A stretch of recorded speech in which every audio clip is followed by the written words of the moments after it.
As far as I know, nobody else has made a video on YouTube, because I scoured YouTube, and they were talking about seats, jump seats in between the front seats and things like that.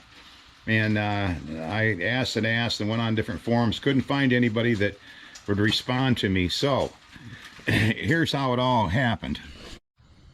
Okay guys, this video is about how I went about getting the center console open on a 92 Suburban. As you can see, this isn't a center console with a jump seat on it. I didn't see anybody make a video on this, so I kind of had to wing this one on my own.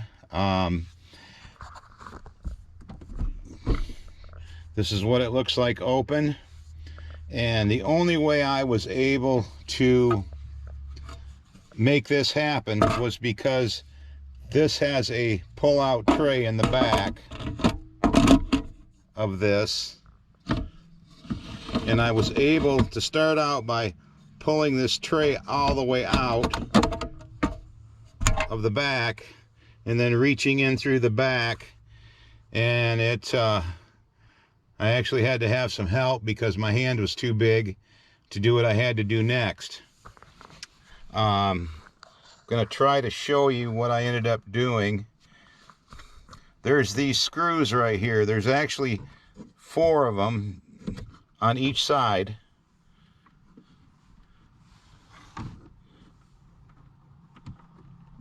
And I was not able to get them all out. I was able to get the back 2 on this side and the back 2 on this side. Now, I tried pretty hard. There might have been, maybe I could have got to the 3rd one, but this is what I had. I ordered this through Amazon. This is from DeWalt, which is a flexible tool that you can put a Phillips screwdriver on. Then of course I had one of these and one of these, and in order to get to the front with this, it goes on a drill, you know. I could have possibly used this and given myself some more room. Maybe I could have got to the 3rd screw. Most likely I could have been pushing it pretty hard to get to the 4th one and still get the drill in there, because this is tight. That is tight, getting your hand through there. I couldn't get hardly anything accomplished. But anyways, what I did was, by getting these back 2 screws out on both sides, it kind of loosened this thing up some. And I took a screwdriver, put it right out there and pried, because I've been working on trying to find a solution for this for probably 6 weeks, and I finally got frustrated. Well, I got it to pop, and the only thing that I broke at that point was I bent.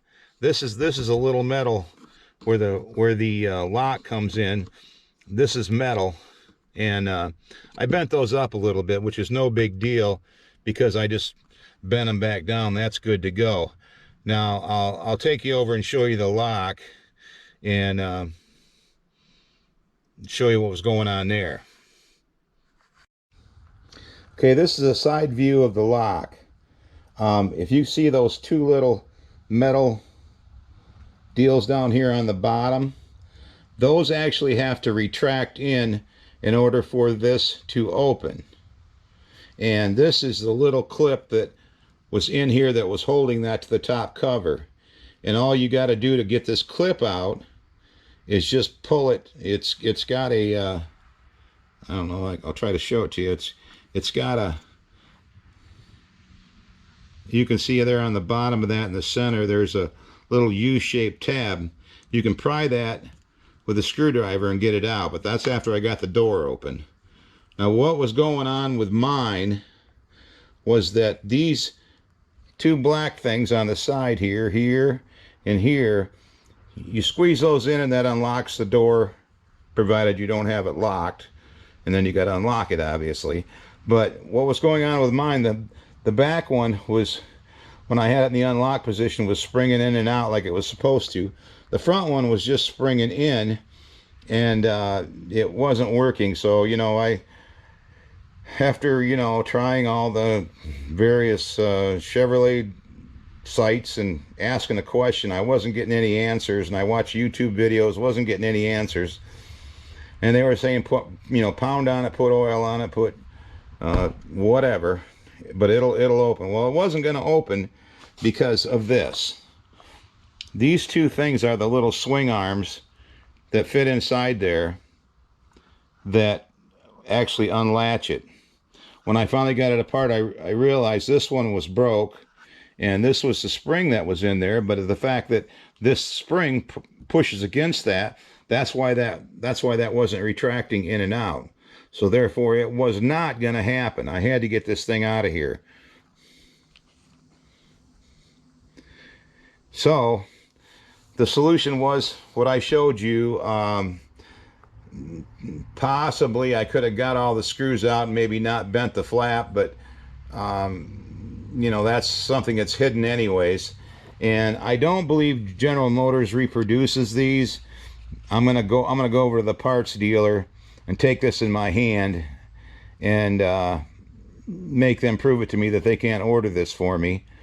And they may not be able to, so therefore my only solution will be to find one that's still working at a junkyard, or else I improvise and make something else that holds that door shut. I mean, it'll be held shut by gravity, obviously, but and I'll be able to put this back in cosmetically, so it'll be there, but it won't actually lock, unlock, function in any normal way. And I don't know if that'll cause me a ongoing rattle in the truck.